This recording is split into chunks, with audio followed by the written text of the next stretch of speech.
Esto es La Entrevista con Raúl Valladares.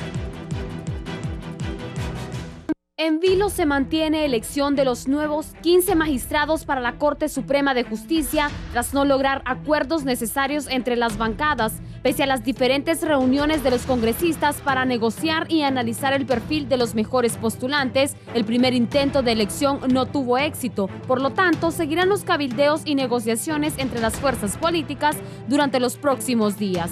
Que este poder del Estado va a proceder de acuerdo a ley para poder continuar con los cabildeos, los consensos, con todas las fuerzas políticas aquí representadas, electas por el pueblo, para poder encontrar a los 15 magistrados que van a ser los que integren la próxima Corte Suprema de Justicia.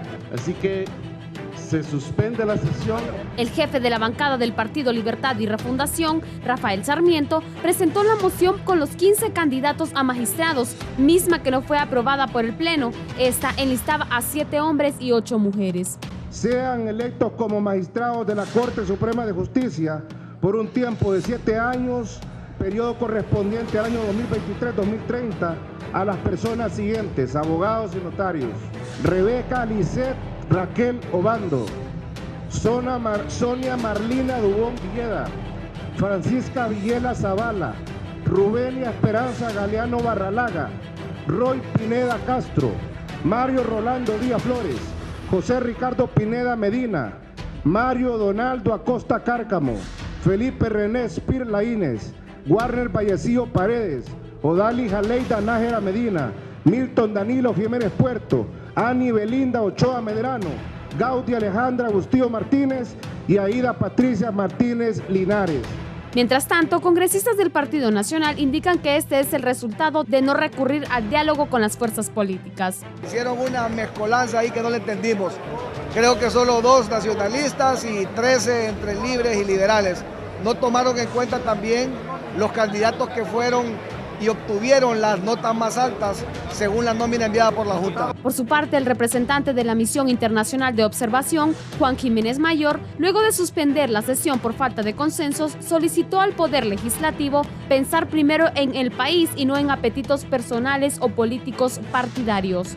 Es que exista realmente una reflexión en el Congreso para que puedan tener una elección de magistrados y magistradas que permitan restaurar la democracia, el Estado de Derecho en Honduras.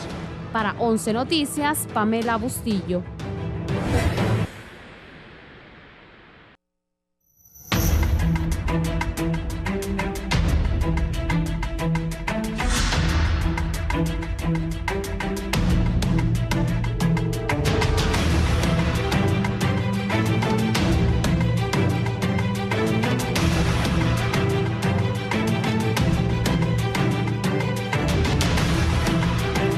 Buenos días, gracias por estar con nosotros en la entrevista de Canal 11 Radiovisión Honduras.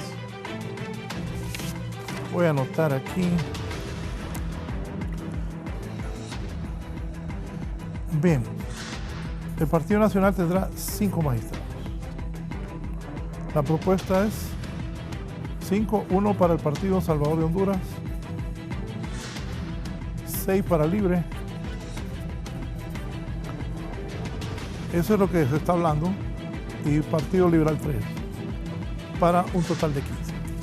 2 analistas reconocidos están conmigo esta mañana para que hablemos de la conformación de la nueva Corte Suprema de Justicia. Don Marvin Ponce, bienvenido. Muy buenos días, licenciado Valladares y don Julio. Un placer saludarlo. Esperamos compartir con ustedes este momento y le agradezco por la invitación a este gran foro que nos invita siempre con personalidades de la talla de Julio. Gracias. Navarro. Don Julio Navarro. Encantado, Raúl, de estar con Marvin para... Qué bien que hemos llegado hasta este momento así, ¿va? Sí. Cuando todos los pronosticadores renovados que hoy existen solo planteaban caos, incertidumbre, confrontaciones y todas cosas, ¿va? Yo creo que ese es el problema de uno de de retoñar agendas. Y yo creo que la sociedad en general ha ido cambiando y teniendo otras ideas sobre cómo deben de resolverse las cosas.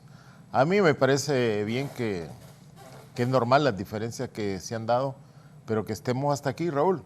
Raúl, vos nunca pronosticaste incertidumbres, confrontaciones, ¿no? Bueno, y fíjate que ayer, cuando mandamos, enfocame a Marvin también, enfocame a ambos. Ayer cuando hacían un reporte del centro de la ciudad, un señor bien humilde, ahí por la estatua de Morazán, dijo, ¿y para qué mandan a cerrar todas las calles? Dice. ¿Y por qué tanto chafa? Dice. Eso no debería, un señor bien humilde. Y saben qué pensé, ese hombre tiene razón. Tiene razón. Y lo que él está diciendo, qué bueno que estemos en paz, ¿no? Hoy leí el editorial del ingeniero Flores, que habla como el presidente Petro de Colombia dice que por qué meten preso a todos los presidentes del Perú. Y Honduras necesita estabilidad, ¿no? Sí. Y qué bueno que los diputados están pensando con tranquilidad.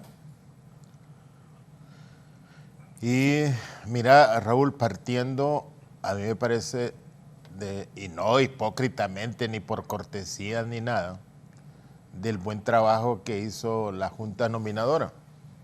Cuando todos los pronósticos que se decía, que a quién va a mandar la sociedad civil, a quién va a mandar el colegio de abogados, a quién va a mandar los trabajadores, y eso va a ser reñido 4-3, ¿cuándo van a ver?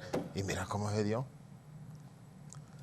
Y vos vas a ver que el que presidió la Junta Nominadora, Mario, es un hombre con convicciones de izquierda, clarita, pero Mario no fue a confrontar ahí ni nada que se parezca. Establecieron casi un modelo matemático para poder sacar las personas que tenían una mejor calificación acumulativa de todas las variables que fueron haciendo. Y eso nos ha llevado a esto. Entonces ahora el Congreso me parece que debe ser consecuente con todas las acciones que se han venido haciendo, que es normal que hayan diferencias y es legítimo que cada partido político crea que debe tener el mayor número de magistrados a la Corte Suprema de Justicia, cosas que también a alguna gente le asustan, que le dicen que en el Congreso no van a elegir partidarios o no van a elegir simpatizantes. Si el Congreso como tal, eso es, entonces que en otro tipo de instancias, ya no políticas, sino de movimientos sociales, se elijan los poderes del Estado como tal. Los partidos fueron creados como eso, como una instancia intermedia entre el poder y la ciudadanía, y la ciudadanía se expresa a través de los partidos políticos en los organismos de poder. Mira, hay un francés, Miliband, que decía que el gran problema de los partidos de izquierda cuando logran llegar a las instancias como el Congreso Nacional es que no pueden siempre estar votando en contra de algo, sino que en algún momento tienen que contaminarse, involucrarse a votar a favor de algo. Yo recuerdo en el Congreso el otro día, y mira qué bien, que estaban discutiendo el presupuesto y dijo un partido que ellos no votaban, y no votaron. Pero cuando hablaron del artículo que integraba el presupuesto general, o sea, etiquetándolo para las mujeres, fundamentalmente, todos votaron, ¿va? Entonces, esos son puntos de convergencia. O sea, las mujeres unen a los extremos de los partidos que hay dentro del Congreso Nacional. Entonces, yo creo que deberíamos de construir, hombre, de aquí para allá, acercamientos para enfrentar problemas grandes que tenemos. Marvin, el problema que tenemos en Honduras con la declaración de inconstitucionalidad de la ley sobre salud, mira, esa es una deuda enorme que tenemos ahorita y que no se ha logrado entrar. Yo le decía a Raúl, hay 26 médicos en este Congreso. Nunca han habido 26 médicos en este Congreso Nacional y todo producto de la pandemia. O sea, son diputados de pandemia. Raúl, ¿pero qué han ido a hacer esos médicos al Congreso Nacional? Mira, a confrontarse por otro tipo de cosas. Y la sociedad los mandó ahí por el papel que habían desempeñado en la pandemia. Entonces, ser consecuente con el mandato que les dio el elector para ir ahí.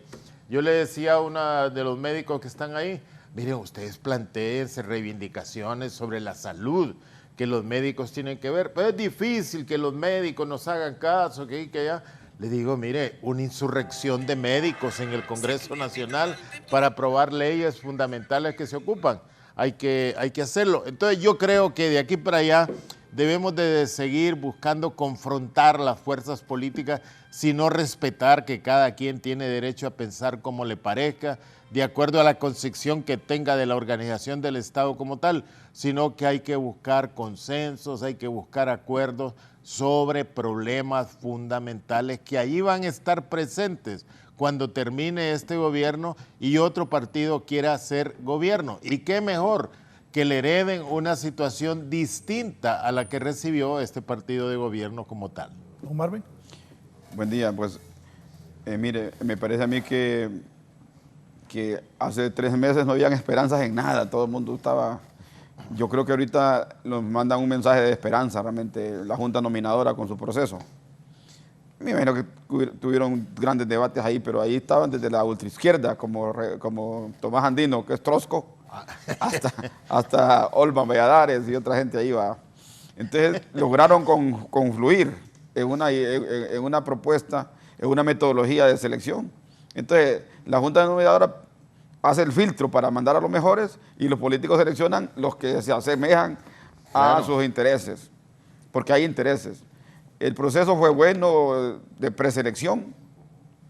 Hay gente que quedó fuera, como el abogado Pineda Alvarado, que me parecía a mí que debería estar ahí en la Corte Suprema de Justicia. Con Julio hablamos un día y dijimos, ¿qué tal si el presidente fuera Pineda Alvarado, que es un hombre independiente, un hombre que puede darle un nuevo rostro al Poder Judicial, pero no, desgraciadamente no quedó él, y muchos se quedaron en el camino, pero al final quedó un buen grupo.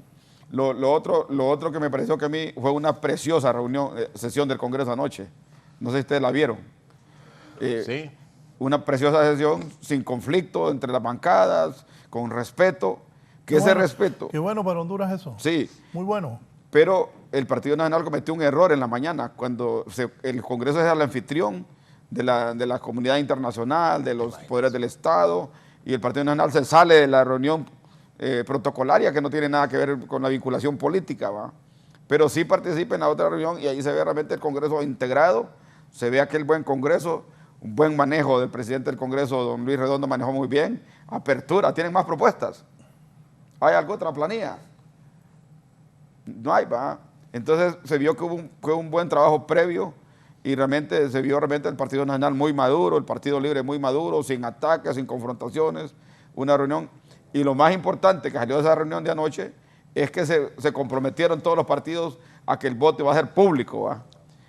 Ese voto público permite realmente que en los procesos, si no llegan a consenso, cada diputado va a ir votando públicamente por su candidato.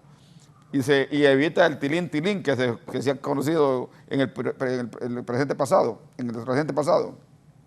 Entonces, a mí me pareció una preciosa reunión ayer, muy bien lograda. No hubo consenso, pero hay apertura y entonces se ve que va caminando. Y las cifras que decía don Raúl Valladares aquí se aproximan a eso, ¿va? 7 de Libre y Libre le cede 1 a Luis Redondo, ¿va? ¿Cuál es la alineación que tenemos ahí, Raúl? 7. No. 7, y de ahí vienen 5 del Partido Nacional. El Partido Nacional dice menos de 5 nada. Marvin lo conocen. Menos de 5 nada. El que está generando conflictos es el Partido Liberal, que dice que quiere 4 y que no se mueve de ahí, va. Pero el Partido Liberal va a quedarse con 3 y con esos 3 pues se logra un consenso. Entonces yo creo que es una cuestión de dialogar al más alto nivel ahora, porque han estado dialogándose básicamente a nivel meso, ¿va? Y falta una reunión de más alto nivel para poder llegar a ese consenso. Creo también que se le tuvo que dar también importancia en la selección de los partidos a las candidatas mejor ranqueadas, ¿va? Y los candidatos mejor ranqueados, ¿va? La abogada Ana Pineda pues salió con un 93%, es una abogada honesta, transparente, ha estado en la vida pública, ha estado en la vida privada, en los derechos humanos, en la judicatura. Solo que le decía a los empleados cuando ella era ministra, miren el rol que tengo yo. Y ustedes no pueden tener eso. Humillaba a los empleados. Ah, de veras. Sí, elocuente. Ah, bueno. Pero como jurista... Claramente los empleados de ella me contaban. Como jurista ella, yo la conozco que es una buena persona. Bueno, asistimos a la iglesia juntos. Pues le cuento qué hacías. Y la abogada Aida Romero también, una buena abogada, ex fiscal de la mujer, de estos temas. También en segundo lugar, me parece a mí que el abogado, por ejemplo, Wilfredo Castellano, ¿va? Son gente buena, buenos abogados, gente sana. Wilfredo Castellano es hijo de aquel dirigente cafetalero, ¿era? Sí, que era de Santa Bárbara. Del M-Líder. Exacto. Sí, del M-Líder de esa amable de Jesús. De Colinas. De Colinas, sí. Ese muchacho se ha presentado en 7 ocasiones a puestos de estos y nunca sale. Y siempre sale en primer lugar un hombre intachable, Wilfredo Castellano Gil. Gente así debería haber llegado, pero no tienen padrino político, ¿va? No tienen padrino político. Él porque ha estado trabajando en el Comisionado de Derechos Humanos por casi 2 décadas, ha sido independiente. Ana Pineda ha sido independiente, algún tiempo la vi en el Pino, y creo que es la candidata que tiene el Partido de Salvador de Honduras porque no tiene, a no tener otro. Pero lo importante es que ayer lo menos se dieron dos momentos importantes. La reunión de la inédita, una reunión inédita del traspaso de la legislatura donde no hubieron dos presidentes del Poder del Estado. No sé si Argueta no fue a la sesión porque no lo invitaron. Regresame o porque no quiso ir, va, porque... Solo le voy a decir algo, antes de lo de Argueta, poneme las mujeres que tenías primero, ya que me pregunta, ahí están, de esas ya les voy a decir, creo yo, 1, 2, 3, 4 de arriba, 5. Raúl, todas las mujeres son nacidas del 60 para acá. La primera vez que votaron fue en las elecciones de 1980, fíjate. De esas solo hay una que es del 50. De esas que están ahí en la futura presidenta. En mi humilde conocimiento, ahí hay 5 que van a ser ¿Cuál es la del 50, Marvin? Y dice Marvin que ahí está la próxima presidenta. Rebeca Lisset Obando de Melara, futura presidenta de la Corte Suprema. Ayer salió en la planilla que presenta el diputado Sarmiento, va en la número 1 ella. La abogada Rebeca fue directora de Educrédito en el gobierno de José Manuel Zelaya Rosales. Bueno, pero ahí está 1, 2. Ahí está también. 3, ahí hay 5. Por ejemplo, la abogada Roxana Morales, una jurista de primer nivel, directora de los juzgados de los tribunales de lo civil. No tiene padrino político porque es jurista, entonces está fuera del esquema, ¿no? Gaudia Alejandra Bustillo la propone el Partido Nacional. Ani Belinda Ochoa, expresidenta del Colegio de Abogados de Honduras, la propone el Partido Nacional. Ahí van 2. Está la abogada Sonia Marlina Dumont, 3. Ahora, Raúl, mira, eso, mira, que vemos ahí, debemos de sentirnos nosotros orgullosos en Honduras, que eso es una de las grandes novedades que tiene esto, fíjate. Donde haya garantía que iban a ir 23 mujeres y 22 hombres en los 45. Sí. Que por lo general nosotros hacemos leyes, proponemos y nunca las cumplimos. Sí. Mira, la Junta cumplió como tal. Yo, lo único que tengo que ver con eso de la Junta, yo creo que esa ley debe modificarse y no hay que meter al Colegio de Abogados. ¿Sabe por qué? Los conflictos internos del Colegio de Abogados se miraron en esa Junta. Eliminaron a Freddy Cerrato porque no le perdonaron a Freddy Cerrato que le haya quitado el poder al Movimiento Patria y Justicia en el Colegio de Abogados. O sea, fueron esos 2 abogados que representaban como tal al claustro de abogados, fueron a sacarse la espina con Freddy Cerrato, solo porque Freddy Cerrato le ganó la presidencia en el Colegio de Abogados, cambió el estilo de gobernabilidad, del manejo de los recursos del Colegio de Abogados y todavía le garantizó que una persona de su movimiento interno lograra quedar como presidente del Colegio de Abogados. Raúl, mira, la alineación que vos haces, fíjate que es una alineación de carácter aritmético. Te voy a poner un ejemplo. 128 diputados entre 15 magistrados. Se necesita 8.53 diputados para tener un magistrado. Sí. Entonces, mira, vos tenés 50 diputados, tiene libre. Raúl, decía el Partido Nacional que el libre no tiene autoridad para tener mayoría, porque 50 diputados no es significativo. En el 2013, el Partido Nacional sacó 48 diputados. Recuerda, 48, 37 libre, 27 el Partido Liberal y 13 el Partido de Narrala. Con 48 diputados, el Partido Nacional hizo a Argueta presidente del Congreso en 2016. Entonces, el número de diputados no es tan importante, sino el mandato que da el Estado como tal de que el libre ganó por 1.700.000. Entonces, Raúl, mira, 128 entre 15 ocupás 8.53 diputados para ser un magistrado. ¿Cuánto le salen al libre? Mira, por cociente le salen 5, pero le sobra 0.86.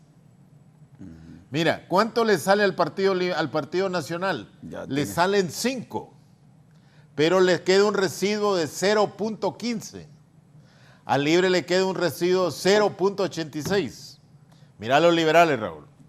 Con 22 le salen 2 por residuo, por cociente, pero le queda un residuo de 0.58. Mira, al Partido Salvador, 10 le sale un magistrado y le queda un residuo de 0.17. Veamos, eso nos da, mira, 13 magistrados por cociente de diputados.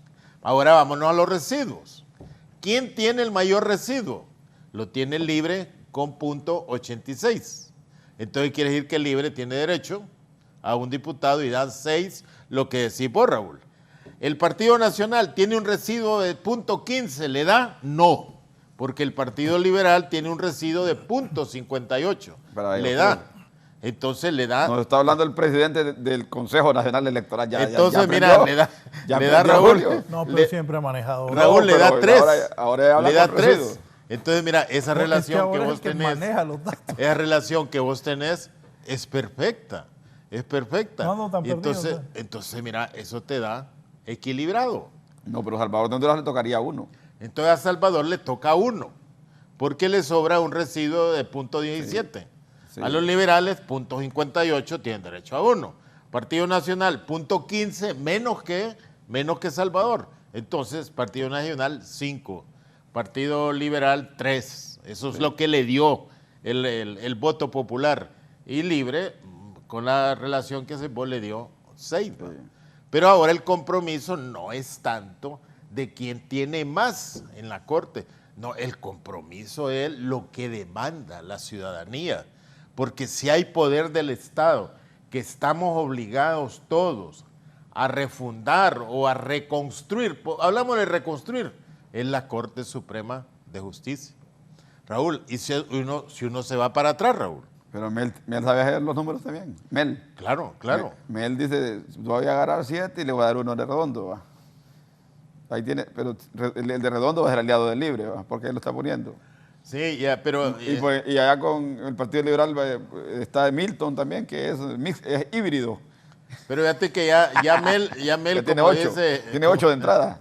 Como dice Marvin Raúl, ya Mel no usa la aritmética, sino que usa el álgebra. Y entonces pondera el 86 a otro nivel. Pero sí, dice, hay condiciones reales por las cuales hay que llegar a acuerdo. Sí. Mira, el Partido Liberal no tiene tantos diputados como para exigir esa cantidad de... Mel y sus amigos ya tienen 8. Entonces yo creo que hay que buscar una corte de ese nivel. El otro elemento, Marvin, que yo creo que debe plantearse ahora. Mira, el elegir magistrados no debe ser una carta en blanco. Sí. La Corte Suprema de Justicia debe cumplir los mandatos que plantea la Constitución de la República. Y la Constitución establece los mecanismos para aquellos que no cumplen con su deber. Y a los magistrados electos debe decírseles, hay juicio político para aquellos que se dediquen a torcer el mandato que les dan como magistrados a la Corte Suprema de Justicia. Y quienes deberían de ser, me parece a mí, los grandes vigilantes para que le quitemos el sesgo partidario, debería ser la misma junta nominadora. Esa junta nominadora debería de tener el índice en cada uno de esos magistrados. ¿Y cómo? A través de sus sentencias, a través del trabajo que realizan como tal mira, me parece a mí que es una grosería para nuestro país que se hable de que hay una mora judicial de 200,000 juicios. No puede ser. Raúl, mira, en el Consejo Nacional Electoral, fíjate que hay una demanda de una corriente del Partido Liberal de más o menos 920 urnas de las elecciones primarias del Partido Liberal. Y hay que estar cuidando esas urnas ahí. ¿Cuánto cuesta eso de bodegaje? Y mira, tenés que cuidarlas porque según el Código Penal es el cuerpo del delito y no se pueden tocar. Ajá, y ya tuvimos elecciones presidenciales. Mira, todas las urnas del departamento de Choluteca a nivel de diputados están impugnadas. Las urnas, mira, de Francisco Morazán por el Partido Anticorrupción están impugnadas y hay que guardarles eso ahí. Porque según el Código Penal, el cuerpo del delito puede durar 5 años. Y esas urnas son cuerpo del delito. O sea que, no, Marvin, si nosotros andamos pensando en segunda vuelta con ese tipo de leyes, por favor, entonces tenemos que desjudicializar la política, hombre, y volver a establecer mecanismos realmente honestos de que un ciudadano sepa que cuando participa en elecciones no hay nadie que lo pueda meter y sacar más que el voto directo del ciudadano. Y ahí, Julio, te interrumpo. La Constitución de la República habla de los 3 poderes que son complementarios, independientes y en sus relaciones de subordinación. Pero siempre el Poder Judicial ha sido la cenicienta de los poderes del Estado. No se ha podido construir un Poder Judicial diferente. Entonces yo creo que esta Junta Nominadora y ahora estos magistrados que salgan de estos listados que tiene muy bien logrado don Raúl en esta pantalla, tienen que, estos ya una vez electos deben de despartidizarse y de dedicarse a construir un verdadero Poder Judicial, porque no basta con tener buenos magistrados, hay que tener buenos jueces, buenos defensores públicos, buenos secretarios. Hay que crear aquel consejo de la judicatura en una forma seria y no por activistas políticos, sino para que se seleccionen los jueces, para que se deslinde la parte administrativa del Poder Judicial de la parte de la judicatura.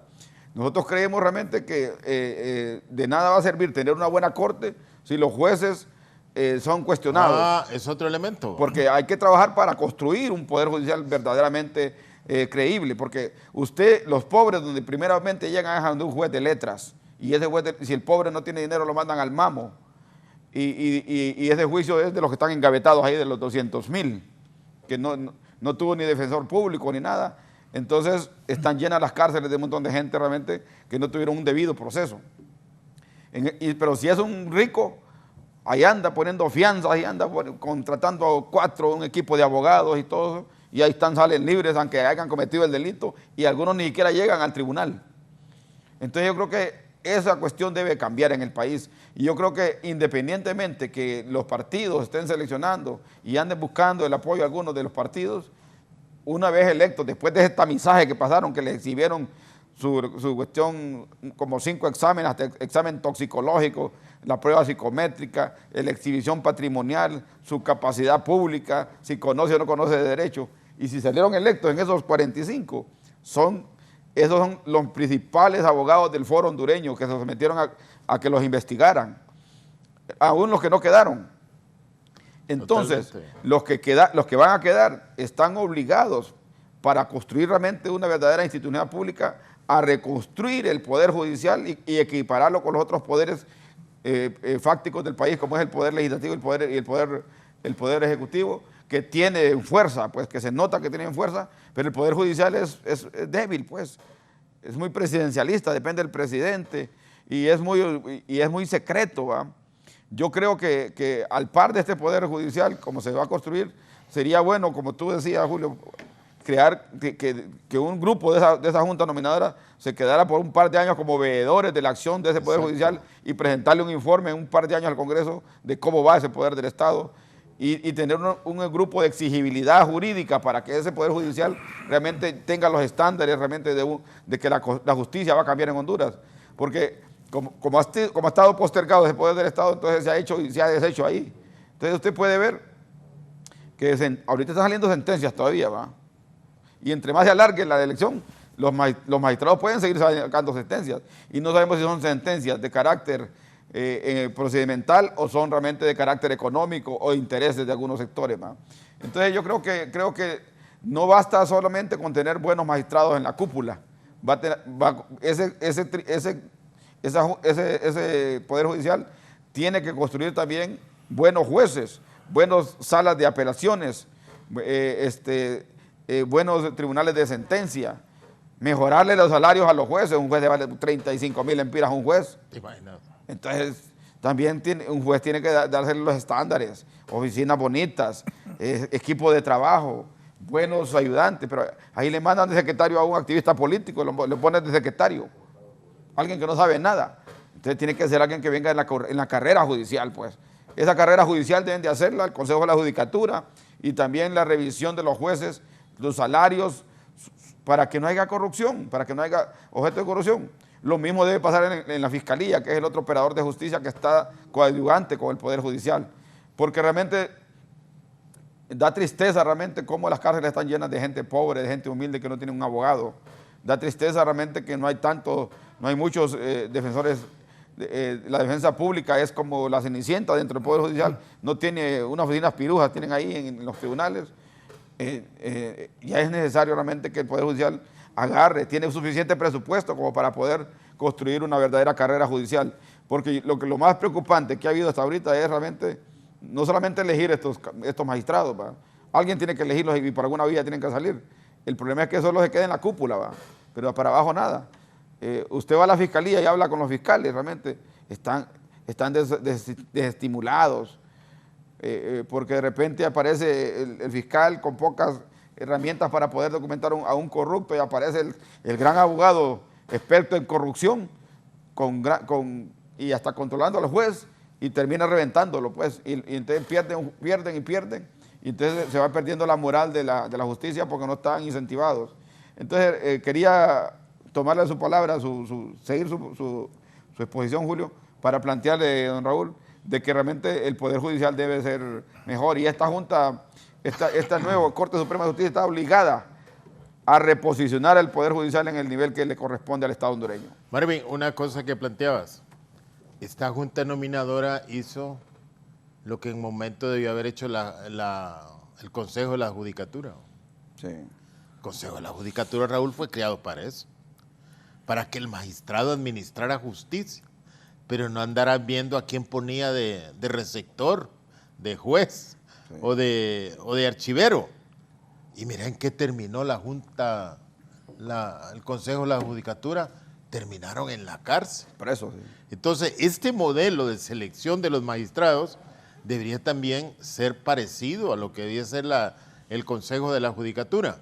Pero, Marvin, vos has planteado otra cosa que no es motivo de foros, y es cuál es el desempeño de los jueces, del juez de allá de Yuscarán, del juez de Danlí. ¿Cuál es el desempeño de ellos? ¿Con qué hablan? ¿Con sus sentencias acumuladas o con sus sentencias resueltas? Mira, eso no aparece en discusión. Sí. Y uno platica aquí con gente de bufetes. ¿Cómo le va en la liti? Le dice. Mire, muy mal. me dijo uno, yo ahora me dedico a hacer escritura nada más, porque la liti está complicada. Le digo, ¿por la violencia? No, me dice, por el pedir incentivos. Antes me dijo él así concretamente, antes me dice, uno a un receptor le ponía algo ahí para el fresco, para que le tramitara el papel. Hoy no, me dice, hoy hay que ir hasta arriba, y eso no aparece. Entonces, el papel que van a tener estos nuevos magistrados es también revisar el funcionamiento de las acciones judiciales a nivel de todas las instancias, porque estamos comprometidos como sociedad a hacerlo. Hay otro elemento que planteaba Marvin, Raúl, este pueblo es generoso. Raúl, ¿dónde está Doris Gutiérrez? Marvin. Como presidenta designada estuvo ayer. Ayer estaba platicando. Doris ha sido, recordar los informes que daba públicamente de su gestión y todo. ¿Dónde está Doris? Bueno, raras veces comete una infidencia. Si del libre solo le sobrevive, creo, alegría. Te digo algo, voy a cometer una infidencia, pocas veces lo hago. Ayer, cuando estaba doña Doris ahí, le dije al presidente de la AEA, bueno, yo tengo mi forma de tratarlo, gigante Doris, mientras el ingeniero Narrala pasa peleando. Doña Doris estaba parada ahí ante el pueblo hondureño dando el informe del gobierno a la presidenta Xiomara. Gigante Doris. Y de hecho ahí estaba, y hablé con el presidente del Partido Liberal de ese tema en ese momento también, con Gianni Rosenthal. ¿Estaban reunidos los tres? No estábamos reunidos los tres. Con el presidente Zelaya hablé por teléfono. Yo estaba, y le digo, y me dije, Gianni, y fíjate que tiene respeto. Sí, hombre, tiene respeto. Pero te digo, este pueblo es generoso, Raúl. Sí, pero es que Doris, y reconoce. Doris es la única diputada que ha rendido cuentas desde que es diputada. Sí, así es. Ahí, y además... No, ¿y sabes por qué me llamó la atención? Anda peleando poder. Cuando Gianni me dijo eso, acordé que le dije a una bailarina, porque ella baila, cuando en algún acto se pone a bailar. Y Gianni me dijo, y fíjate que ella tiene credibilidad y respeto. Sí. Sí, pero también se ha cometido un error también. A los designados no les dan responsabilidades también. ¿Va? Pero Doris las ha asumido, ¿las has visto? Entonces, Doris las asume porque le dan un apoyo económico gigante para el dinero. No, porque tiene claro su proyecto social. Entonces, ella no anda peleando por protagonismo. Y no se pelea por protagonismo, porque Xiomara si la llama o no la llama al Consejo de Ministros ni nada. Ahí va a ser. Pero también es un mensaje para Narrala que le mandaron ayer, al poner a Doris en esa posición. Vicepresidenta ahí. En la lógica política, después de doña Xiomara, los designados, el designado que más aportó votos fue Narrala. ¿Va? Entonces, él debió haber estado presentando ese informe ayer. Pero cuando doña Xiomara designa a Doris, realmente es porque Narrala ha andado diciendo de todo, doña Xiomara, ¿va? Que es una bachiller, que es aquí, que Mel va a quitarle las casas a todo el mundo, que Mel le va a quitar los carros a la gente, que el Congreso, los diputados, al elegir la Corte ahorita van a quedar ya entre 2 meses ya no ser diputados y los magistrados ya no ser magistrados. O sea, Narrala anda generando los miedos al estilo de Pinochet, de generar miedo que la izquierda es voraz y comelona y que va a destruir todo. Esa campaña de ultraderecha que realmente ya está desfasada inclusive. Y Narrala la ha asumido, siendo uno de los hombres tan inteligentes como él se autodetermina. Entonces, creo que Narrala ha equivocado el camino de la oposición. Si él se quiere rebelar porque es opositor, porque no se siente cómodo, pero no es realmente a raíz de predicciones desfasadas, pues como lo está haciendo en este momento. Yo sí creo realmente que a Narrala se le tuvo que dar un poco más de poder. A Narrala se le pudo dar que manejara el Condeport, por ejemplo, los deportes. Se le pudo dar que manejara los megaproyectos. Turismo. El turismo y otros temas como designado presidencial donde tuviera mayor actividad. ¿Va? Pero claro, Narrala con su ego creía que iba a cogobernar. Le hubieran dado el deporte, hombre, también. Por eso le digo, sí. Entonces yo creo que todavía se puede eso. Lo que sucede es que también... hay que reconciliarse, Raúl. Sí. Bueno, ahí está la FENAFUT, Narrala. Raúl, eso que traía a colación. Antes de Julio, lo que pasa es que la Junta Familiar de Gobierno ha agarrado mucho poder y ha delegado poco poder a los demás. ¿Cómo es eso? La Junta Familiar de Gobierno. Raúl, mira, de la familia hondureña, recordad, Xiomara es producto de una convocatoria de toda la familia hondureña que quería un cambio en este país. Raúl, yo te traía el caso de Dores por lo siguiente. Raúl, hubo 6 magistrados que quisieron reelegirse. Mira, si había unanimidad en la población hondureña, es que esos magistrados no deberían pasar. ¿Por qué? ¿Por qué no deberían pasar? Porque la gente considera que en cosas realmente trascendentales del país nunca se les escuchó. Nunca hubo un voto particular. Y yo creo que son enormes abogados, eso desde el punto de vista profesional.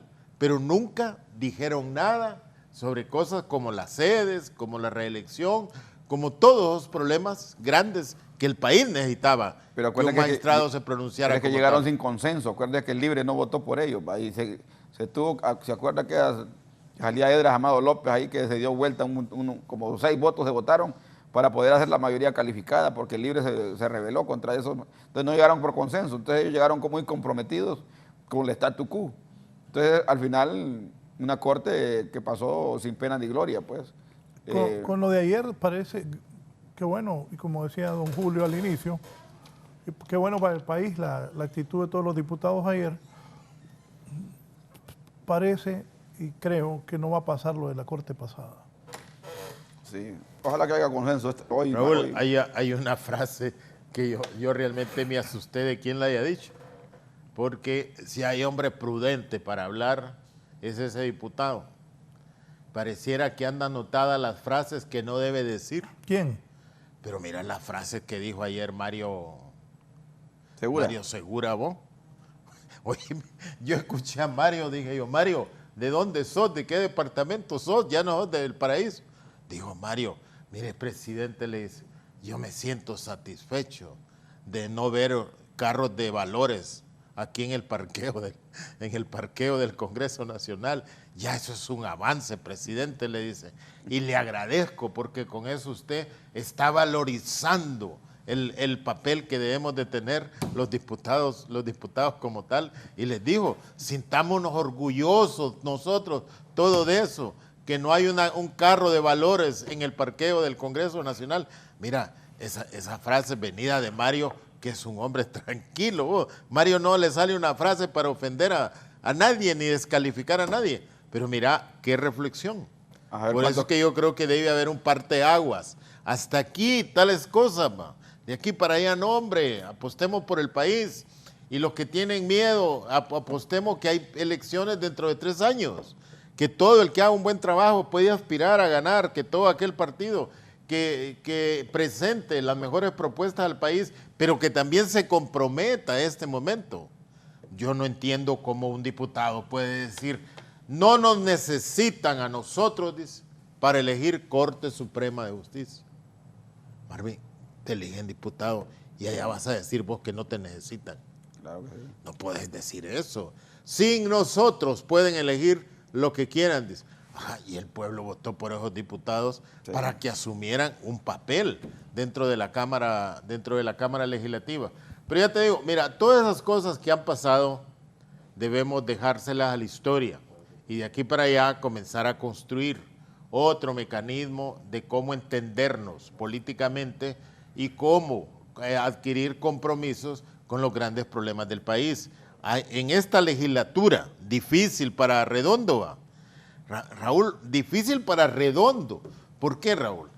Redondo no es un político fogueado y a Redondo le ha tocado ser el presidente distinto a un liberal y a un nacionalista que ha sido la tradición. Es tan difícil esta situación del presidente del Congreso Redondo que ahí donde está sentado don Marvin, antier, dijo doña Suyapa Figueroa, mire, tienen que negociar con Salvador Narrala, presidente del partido, conmigo, no con Luis Redondo. Ahí donde está sentado, usted lo dijo antier, la diputada por Francisco Morazán del Partido Salvador de Honduras, Suyapa Figueroa. Lo que pasa es que los médicos se creen los más altos estándares de la sociedad hondureña y de hecho lo son por lo que ganan, ¿va? Entonces no miran la sociedad, en la política siempre han fracasado los médicos, ¿va? Algunos médicos. Entonces lo ven como paciente a los demás, ¿va? Como tratan a los pacientes. Y en política se juegan otros escenarios, ¿va? Entonces... y ven la política como una patología. Al final, los médicos, que la mayor parte de los 28 médicos están en El Salvador de Honduras, sacó como 4 o 6 médicos ahí, va. Y la señora que antes era liberal, que era vicepresidenta del Partido Liberal, doña Maribel, y después por oportunismo se pasó al Partido Salvador de Honduras para hacer... Márcame eso, repítamelo. Doña Maribel Espinosa era la vicepresidenta del Partido Liberal, oiga bien, del partido más grande y más fuerte de la historia de Honduras. Pero para ser diputada, en una forma oportunista, se pasó a Salvador de Honduras para salir diputada, porque tenía que echar maceta en Lloro para salir como diputada por el Partido Liberal. ¿Una oportunista, Maribel Espinosa? Sí, oportunista políticamente hablando. Muy correcto. Sí, sí, entonces, pero mire, influye, pero al final no son de esas personas que logran consenso, todos lo ven desde el punto de vista de ellas para crear cosas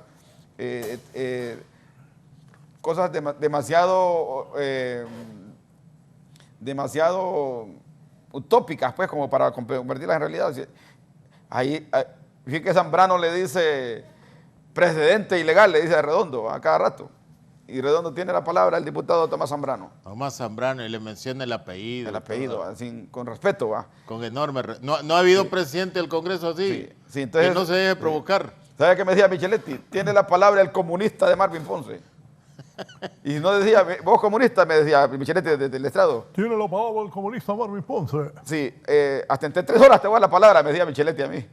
Un irrespeto total. Entonces, veo a Luis Redondo muy tolerante, en una situación difícil. No, pero ayer Tomás... Le han hecho una campaña de odio a él, ¿va? Últimamente. Pero anoche Tomás no fue educado también. No, claro, no. Por eso le digo que la sesión creo que fue la mejor sesión que ha tenido el Congreso en la historia de este año. Ha iniciado bien la legislatura, entonces, la segunda legislatura. Ahora, mira, ¿en qué hay unanimidad en todo este Congreso? Marvin, nosotros que venimos de movimientos sociales, sí, que a veces nos cuesta entender la política. Claro, sí. Hay todo un proceso de transición. Usted no. Raúl, no, pero de ahí venimos. Mira, yo vengo del movimiento magisterial, anduve siendo presidente estudiantil y todo eso. Raúl, mira, la lucha política en Honduras a nivel de movimientos sociales era, y que decíamos siempre a nivel político, que el voto debe ser secreto, vamos. Sí. ¿Recuerdas? Para que ese voto secreto no se viera presionado de que yo te estoy viendo, Marvin, a ver por quién votaba. Sí. Entonces nos peleamos por el voto secreto. Mira, en Honduras desprestigiamos el voto secreto. Sí. Además, Raúl, que ha sido aspiración universal, voto secreto y directo. Mira, en Honduras lo desprestigiamos y hemos vuelto al voto público cantado, porque queremos que es el voto más transparente y más comprometedor.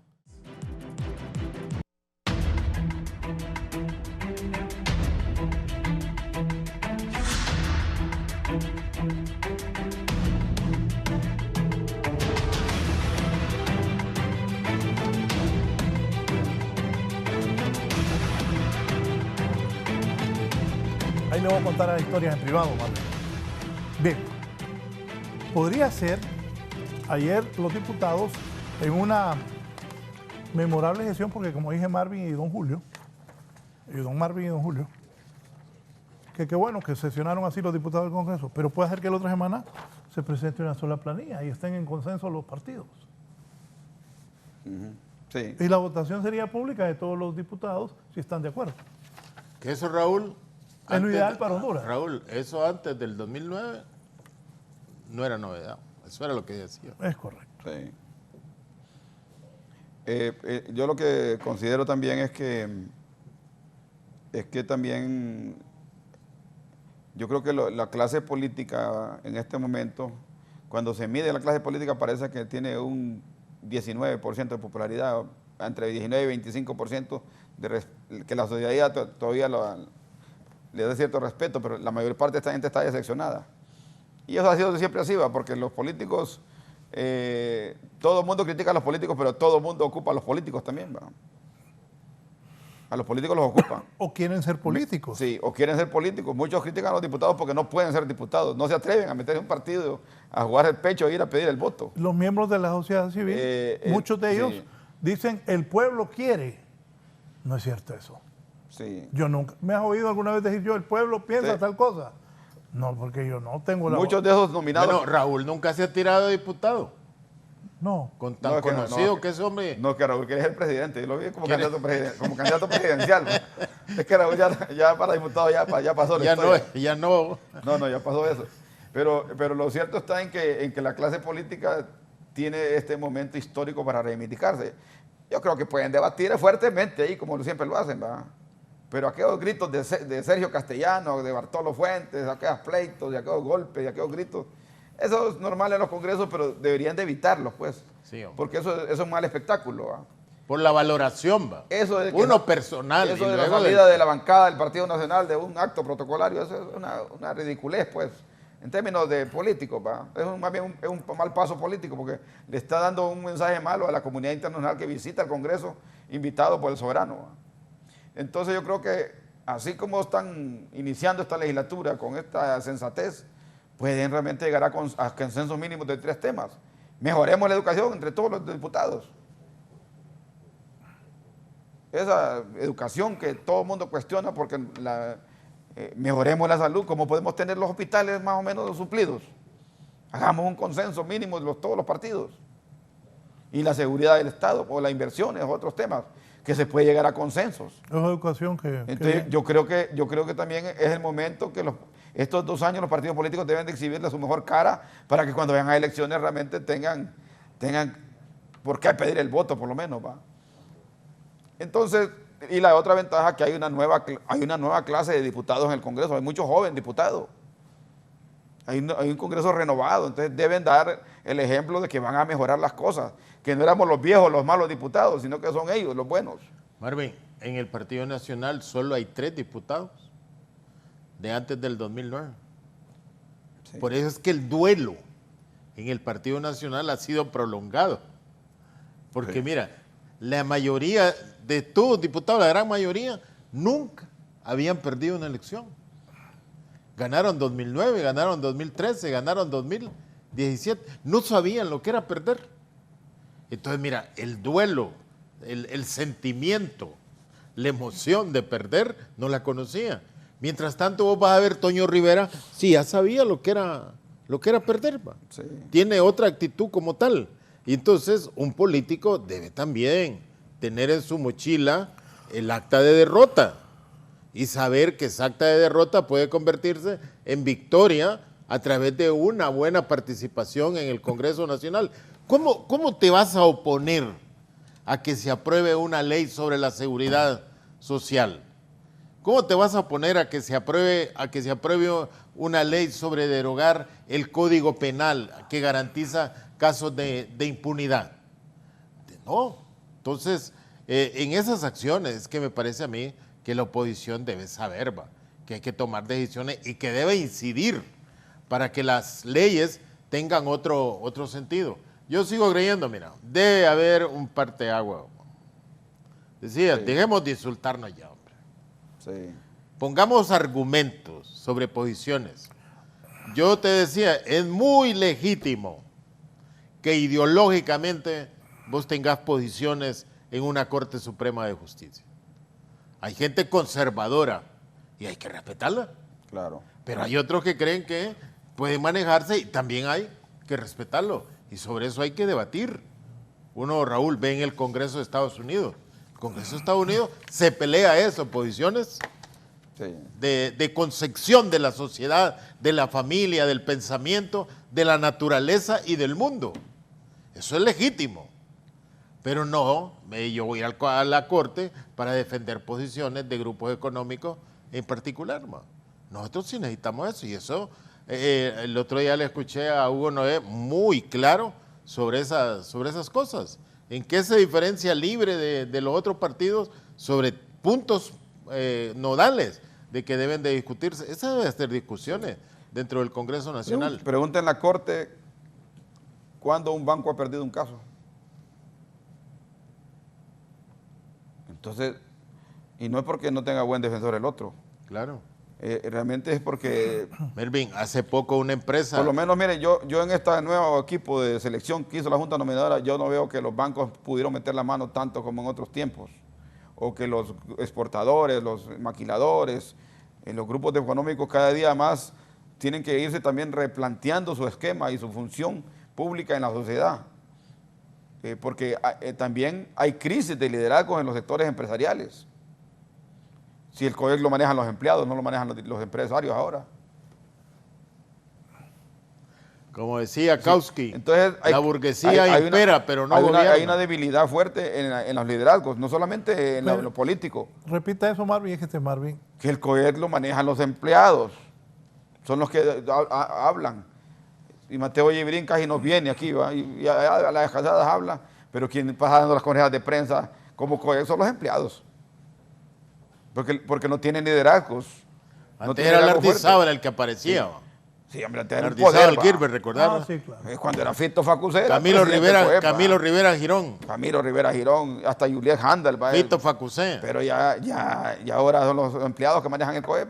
Anoche... Ya no hay empresarios liderando los gremios empresariales para mejorar el país. Aquel señor Gómez que tenía un laboratorio.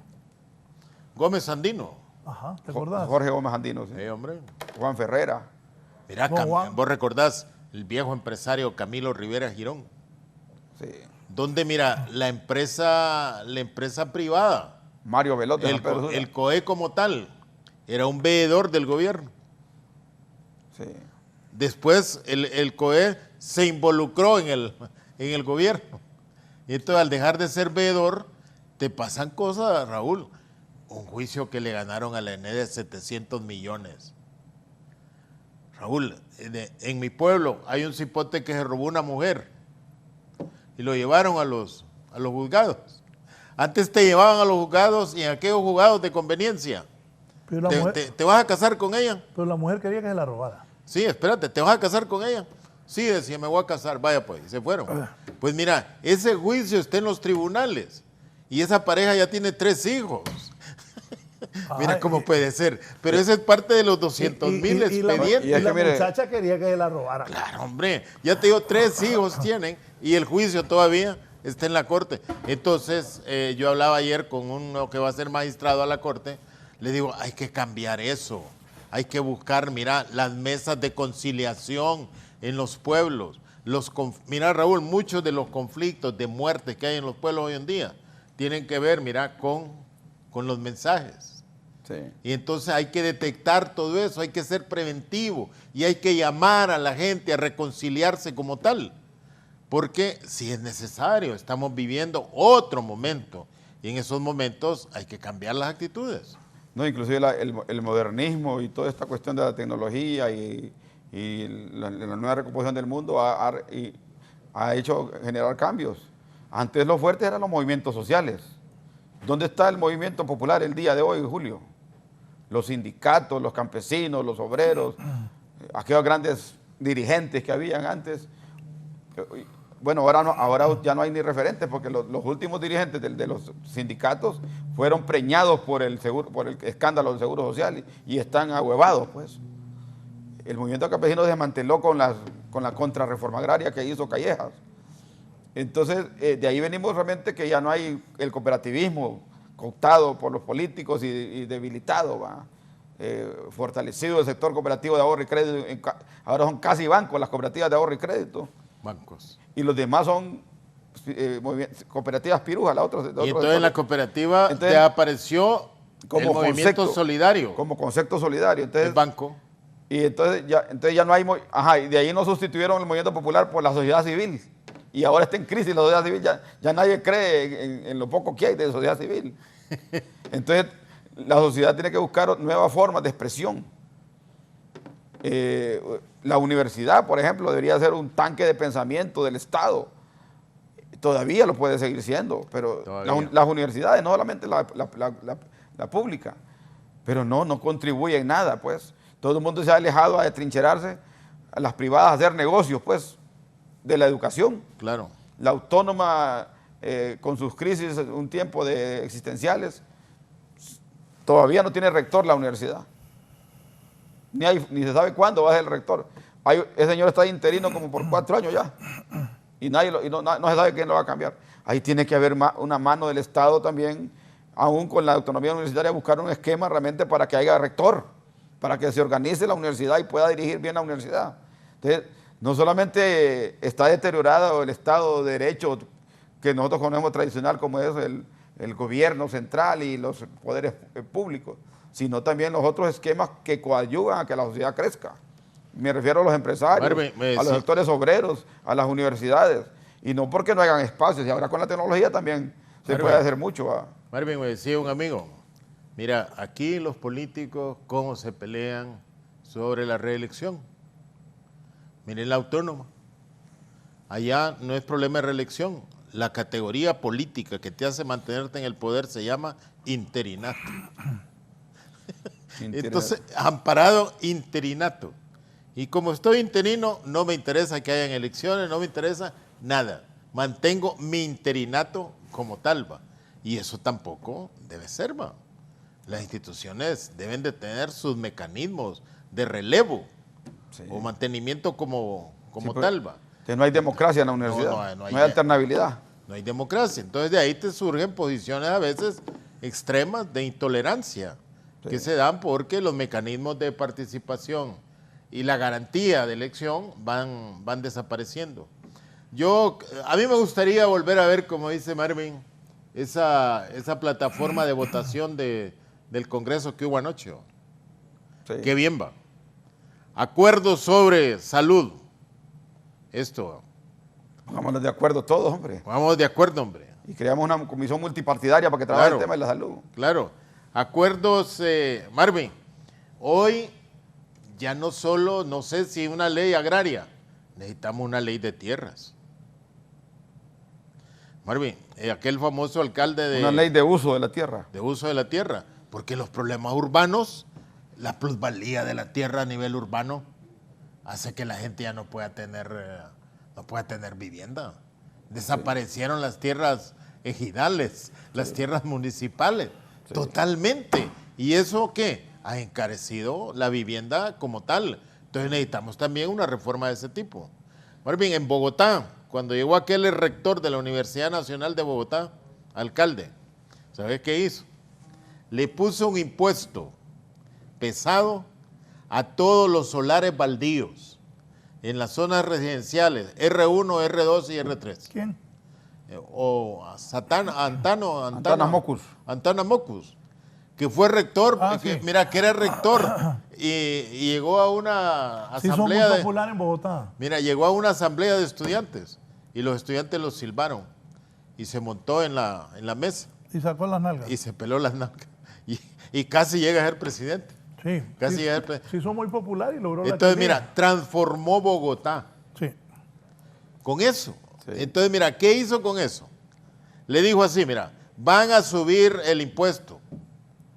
Una vez que usted construya, no le vamos a cobrar impuestos por los años que usted pagó por el solar baldío.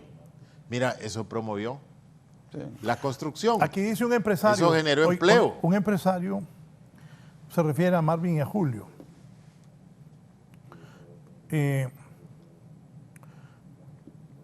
Lejos de la verdad los dos. Solo ven el árbol que les conviene y no les interesa el bosque. ¿Cierto, Marvin? Bueno, a ver, si lo dijo un empresario, pues por ahí, yo cuando hago esta crítica a los empresarios porque usted lo ve, usted manda a sus periodistas, ¿quién da las conferencias de prensa en el COEP? ¿Cuándo ha dado una conferencia de prensa? ¿Cuántas conferencias ha dado la junta directiva del COEP en pleno? Los empleados son los que dan las conferencias de prensa, eso es lo que yo veo, pues. Pero claro que estamos bien, más bien nos hemos salido del tema de la Corte para hablar de tierras, para hablar realmente de porque es la agenda del Congreso. De la universidad, porque la justicia es justicia en sentido amplio. Justicia agraria, justicia social, justicia... Marvin, ¿cuánto dura un juicio laboral en las Cortes? Sí. ¿Y cuántos ministros despiden a gente sin seguir el debido proceso y después el gobierno pierde todos los juicios? Y hay que pagarle costas a abogados, porque tiene que haber un esquema de terminación del contrato laboral de una forma más expedita. Si hay gente que no ocupa mucho, le dicen, bueno, si no hay pisto en el gobierno, le vamos a pagar las prestaciones en 3 partes. La gente está de acuerdo. Pero el ministro despide y no sabe ni cómo va a pagar los derechos laborales. Entonces, todas esas cosas, un juicio laboral, un juicio civil, hay juicios civiles que tienen 30 años. Sí, hombre. Los enredan y todo eso, porque los procedimientos son cada vez más enredados. ¿Va? Aquí realmente la mayor parte de los ricos de Tegucigalpa se hicieron ricos robando tierras. Ricos de Tegucigalpa. Robando tierras y vendiendo ejidos. ¿Cómo? Marcame eso, los ricos de Tegucigalpa. La mayor parte de los ricos de Tegucigalpa se hicieron ricos robando tierra, hombre, los históricos. Y los otros ricos de la nueva generación se hicieron ricos haciendo negocios con el gobierno. Son pocos los industriales que echando maceta ellos han salido millonarios o se han hecho ricos trabajando. La mayor parte, todo el mundo vive de la especulación aquí. Y no es que queramos ver sobre el árbol, si lo vemos en sentido amplio. Falta justicia a todos niveles. Y sabemos que no tenemos grandes presupuestos en el país. ¿Pero por qué no tenemos grandes presupuestos? Porque tenemos 2 problemas originales. La defraudación fiscal y la otra es las exoneraciones. Y todo el mundo dice que acá tocan las exoneraciones. En el discurso del año pasado lo dijeron en el Congreso, ayer lo volvieron a decir, pero nadie hace nada. Pepe Lobo creó una comisión para revisar las exoneraciones. Se hizo todo el estudio, ya estábamos listos para aprobarlo, pero no, las manos fácticas del Poder Capital detuvieron eso. Y Pepe lo utilizó como moneda de cambio para generarle apertura a Juan Orlando para que fuera presidente. Marvin, aquí ven como tragedia, Marvin, que el Estado de Honduras tenga un presupuesto grande. Que digas nombre, dice don Eduardo aquí. Tragedia. ¿Eduardo José? ¿Ah? ¿Cuál Eduardo? ¿José? No, otro. Ah, ya. Empresario también. Sí, pero es que si nombres podemos decir, yo no tengo problemas para eso, pero el problema estamos hablando de la responsabilidad. La responsabilidad del Estado, estamos reconstruyendo el Estado, porque claro que hay empresarios buenos, claro que hay empresarios, si hubiera empresarios como don Larach, don Emilio Larach, que su campaña inclusive publicitaria está orientada a la ecología, con el don Castor, valga la publicidad, ¿no? No hay problema. Don Emilio Larach. Don Emilio ha sido un hombre ecologista, pues hasta con la publicidad de su empresa.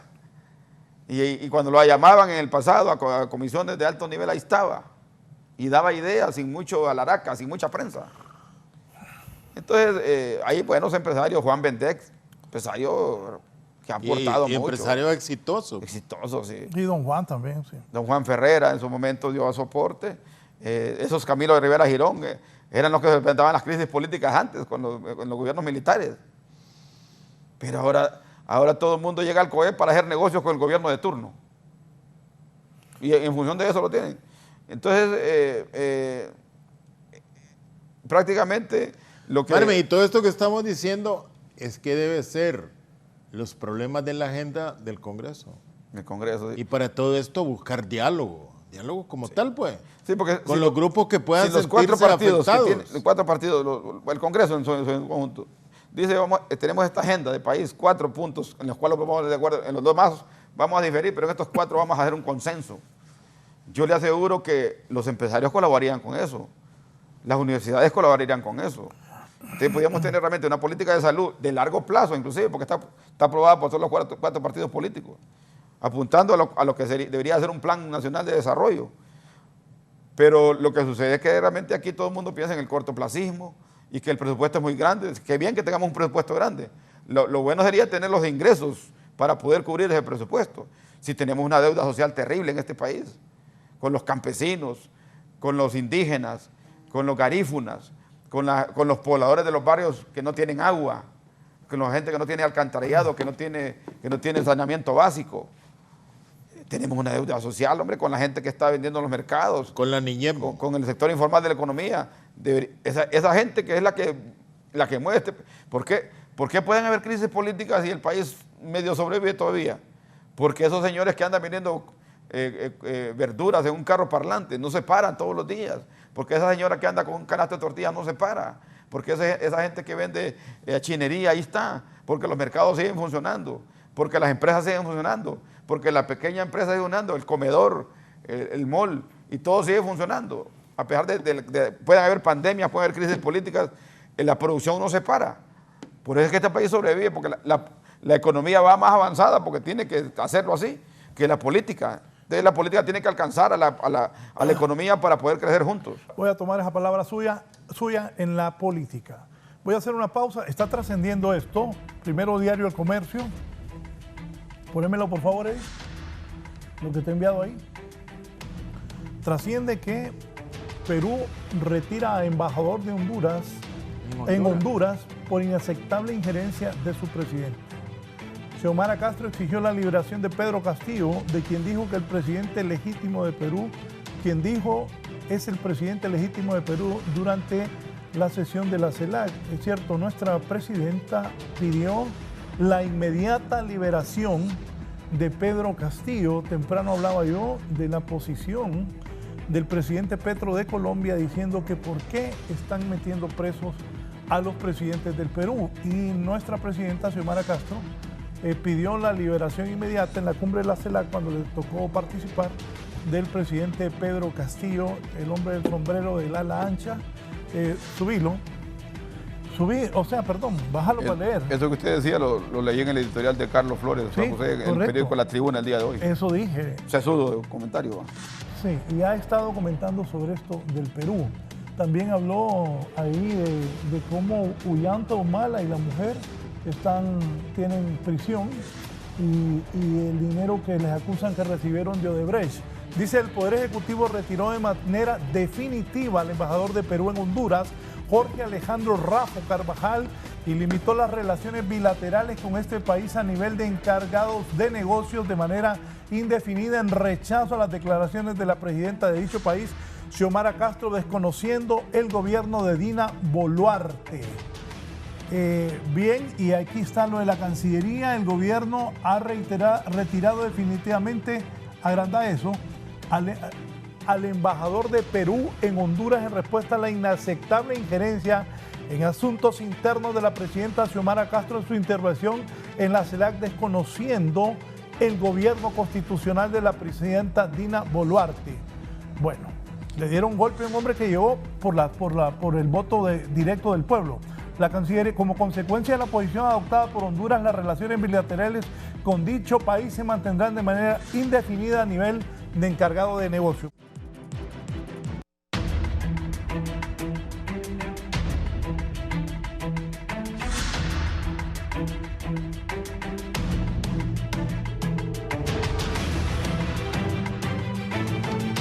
Eso, tendría que salir y tener el griete. Van a tener que hacerlo con Colombia, México y Chile, dice Judith Bellino, la compañera nuestra aquí en el canal, porque también se pronunciaron sobre esto de Perú. Ponémelo otra vez para leerlo y que Marvin y don Julio hagan el análisis correspondiente. La Cancillería Perú, el gobierno ha retirado definitivamente al embajador de Perú en Honduras en respuesta a la inaceptable injerencia en asuntos internos de la presidenta Xiomara Castro en su intervención en la CELAC, desconociendo el gobierno constitucional de Dina Boluarte. Dina Boluarte solo esperó que cayera Pedro Castillo para encaramarse en la presidencia de Perú. Como Pedro Castillo la puso como vicepresidenta a ella. Como consecuencia de la posición adoptada por Honduras, las relaciones bilaterales con dicho país se mantendrán de manera indefinida a nivel de encargados de negocios. Que Dina Boluarte es como la narrala de allá, de acá. Como la de narrala de acá. La de Ecuador, ¿no? El de Ecuador aquel que traicionó a... Lenín Moreno. Lenín Moreno. Sí. Entonces, por ejemplo, esta señora no va a estar ni 4 meses en el poder, esta señora Boluarte. Yo no le veo 15 días. Fíjate, la resistencia en Perú es tremenda, va, y de poquito a poquito, porque más bien creo que va a salir ganando más bien la izquierda en Perú, a pesar de que perdieron a Pedro Castillo. Como Bolivia, con el golpe. Sí, porque se va a volver a revertir ahí, va. Si van a unas elecciones, ¿quién está en movimiento? Y la gente de los pueblos, va.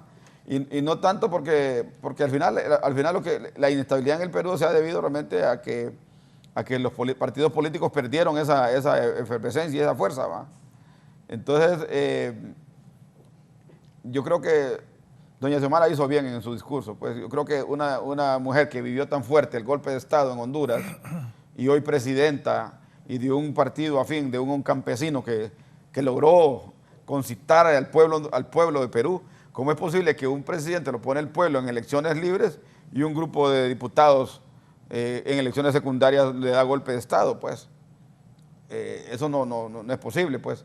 Entonces, doña Xiomara, como víctima de un golpe de Estado, se solidariza primero con lo que significa un golpe, y lo otro, que lo quitan del poder y lo meten preso. Lo meten preso porque entonces, y no hayan que inventarle para tenerlo preso.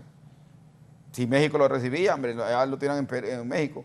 Pero más bien la presencia de Pedro Castillo en la cárcel ha motivado más los movimientos sociales, y esta señora ya no manda nada en Perú, pues. Bueno, pero pienso yo también, tomando mi opinión, que lo que dijo la presidenta es cierto. Y ayer hablaba con un líder del país y platicábamos de, miren, eligen a los diputados, el pueblo. ¿Cómo es que el COEP, la sociedad civil, empiezan a hacer estas comisiones? Si, respetando las decisiones, el Congreso debe decidir quiénes son la Corte, la Fiscalía, la Procuraduría, Tribunal Superior de Cuentas. El pueblo elige a los diputados con el voto. Sí es. Es la verdad. Pero aquí ahora es que las instituciones de otros, COEP y todo eso, se meten la mano. Fíjate, hay países en Asia que es más fuerte. La Corte Suprema quita y pone presidentes. En países de Asia, grandes países. Y hoy que estamos hablando de la Corte, porque lo declaran inconstitucional, pero aquí realmente el golpe de Estado es el peor escenario político para las sociedades. Yo creo que la gente no sabe el impacto negativo en la economía y en el crecimiento económico que tuvo el golpe de Estado de Mel Zelaya, que nos dieron a todos. Y los que luchamos contra el golpe de Estado nos damos cuenta realmente cómo se deterioró la economía, cómo se complicó el país. ¿Por qué esta división de la sociedad? ¿Por qué tanto macaneo en el Congreso? Que hablamos, que pleito por acá, que es por la sociedad está encrispada, está dividida, está sin rumbo.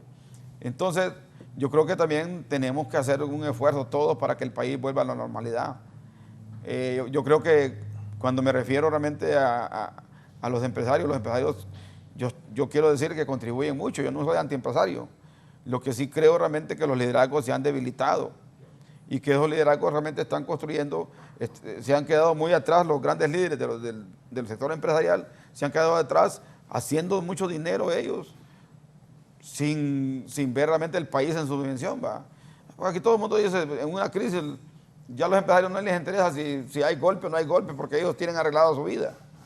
Agarran las maletas, se van para Estados Unidos y allá se instalan. Ya lo han hecho muchos. Entonces yo creo que el problema es que los que nos vamos a quedar acá, pues. Entonces nosotros, los que queremos este país y que lo hacemos realmente sin ningún cálculo. Interés. Sí, yo he estado en el poder al más alto nivel, Julio, y yo me pude haber hecho rico en el poder, pero tengo valores porque quiero este país. Yo tengo valores. Estuve en los centros de poder más importantes y vengo de San Francisco. Pero ¿cómo le iba a fallar yo a los pobres de San Francisco que Marvin fuera corrupto? Es también decepcionar a la gente. Yo quiero decirle que por lo menos los que estamos en esta cuestión de generadores de opinión política, lo hacemos realmente ni con cálculo político, porque yo podía estar hablando bonito aquí de Mel Zelaya, de Juan Orlando y todo eso.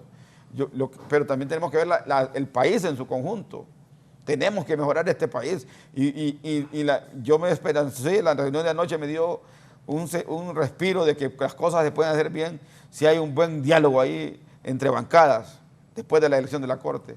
Y desde ahí se puede arrancar realmente una ruta política para que doña Xiomara, como presidenta de la República, inicie un nuevo diálogo nacional con los sectores y le apostemos todos a hacer crecer este país. Y que los políticos que quieran volver a regir y ganar el poder, que se fajen trabajando en las comunidades, pero no que estemos divididos por tonteras a veces los dividimos. ¿Va?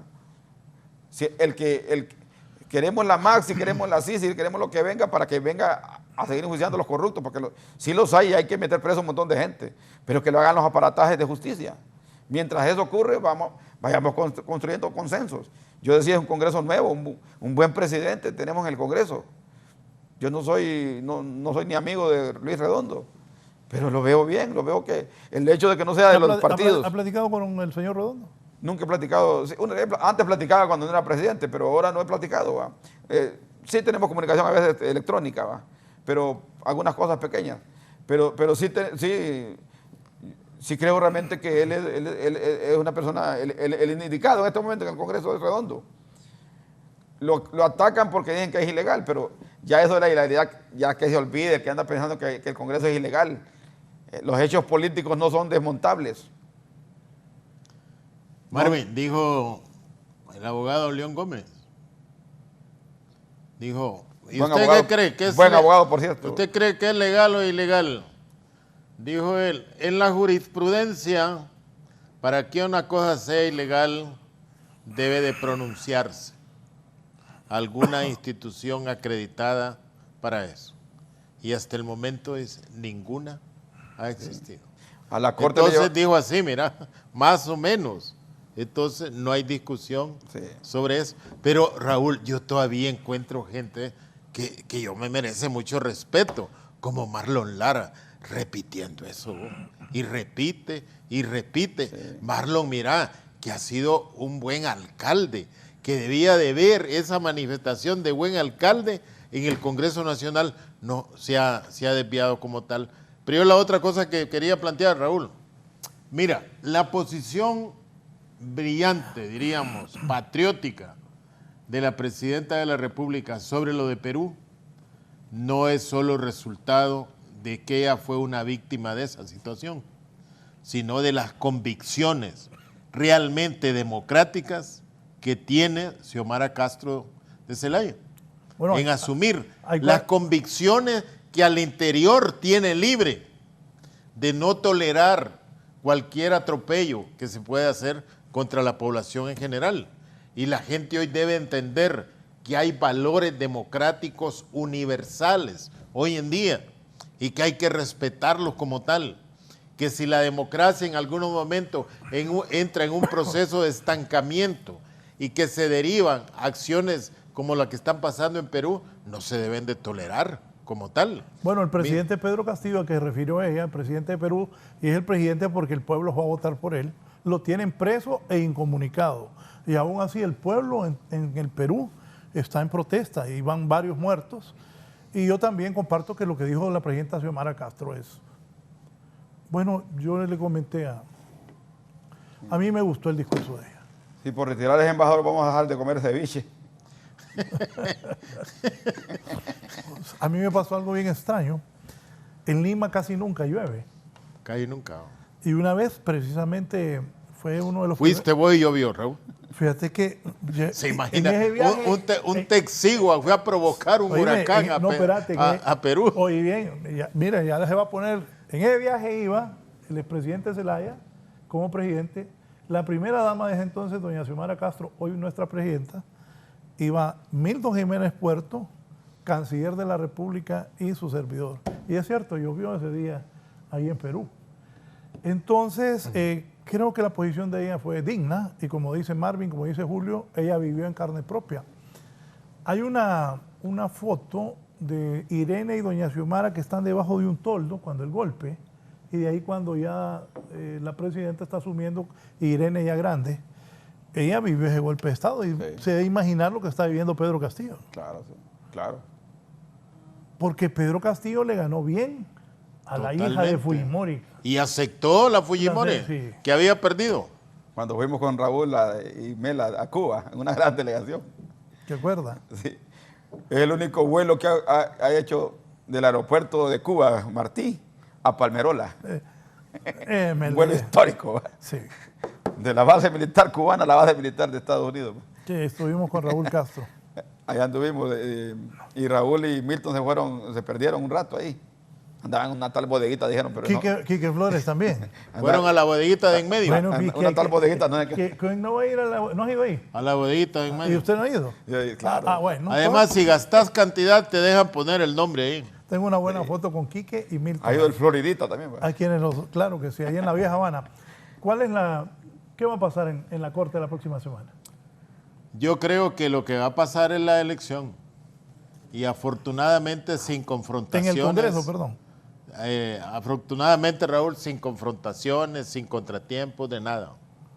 Mira, el hecho de que el Partido Nacional haya aceptado que el voto sea directo y voto cantado es porque ellos también quieren de que no hayan personas que se les puedan desviar motivadas por otras razones desde fuera del Congreso Nacional. Volvemos al carro de valores que dijo Mario anoche. Entonces, no, yo estoy asustado cuando digo Mario. Papadas, Mario es un hombre prudente, Raúl.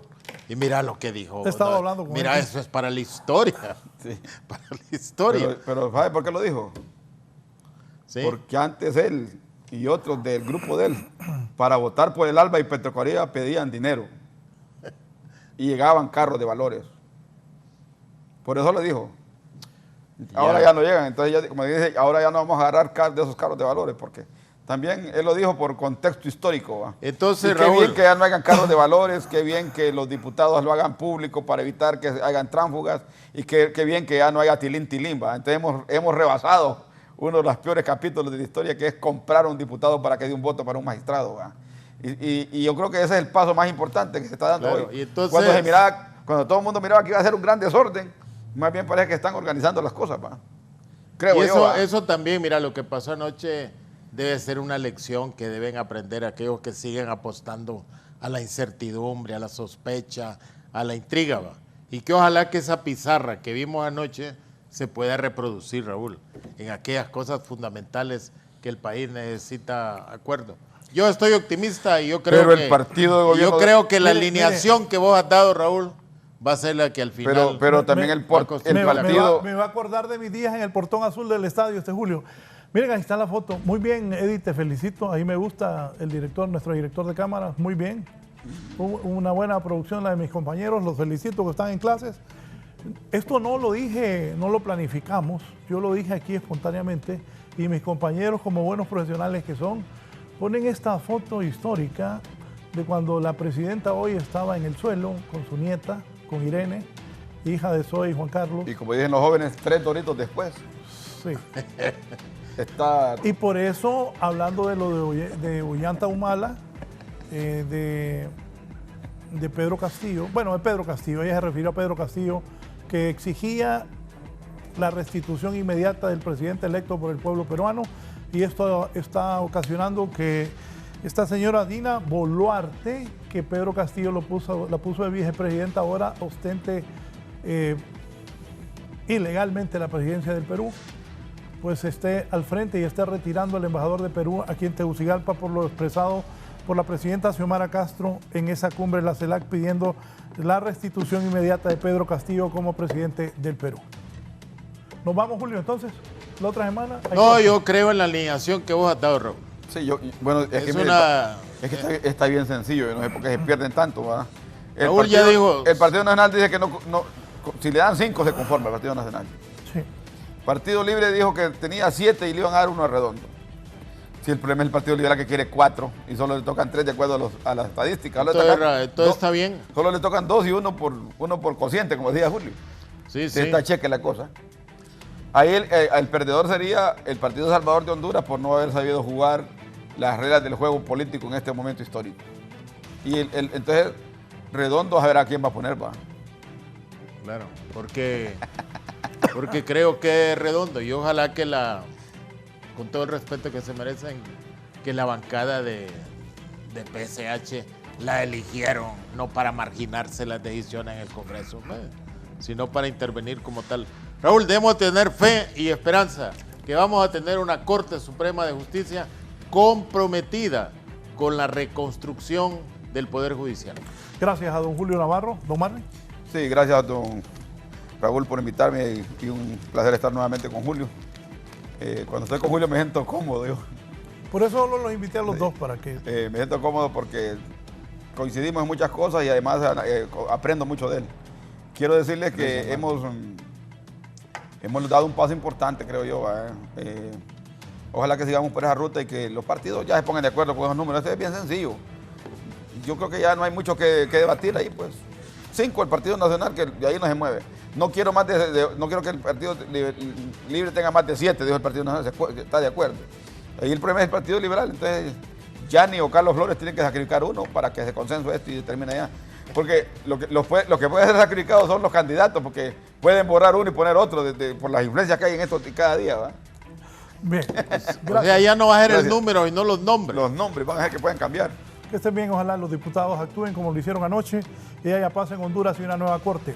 Que estén bien. Buenos días, sigue aquí con nosotros en Canal 11.